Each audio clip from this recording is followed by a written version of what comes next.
In today's video, I'm going to show you how to set up Facebook Pixel on Webflow.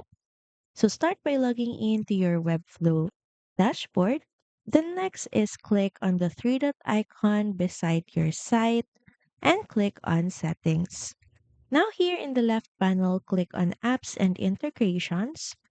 Then navigate to Metapixel section.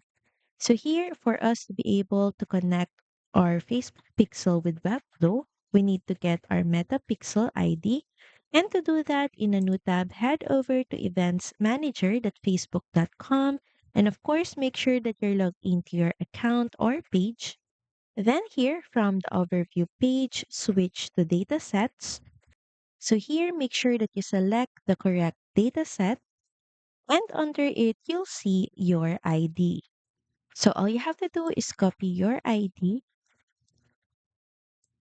then go back to Webflow and paste it under Metapixel ID text box. You also have an option to turn on the setting Pixel will load without consent, or you can also just leave it off. And once done, press the save button at the top. Once done, make sure that you test everything and that the connection is stable and doing well and to confirm that it's firing correctly. So that's pretty much it. Thank you very much for watching this video, and I'll see you again on the next one. Bye!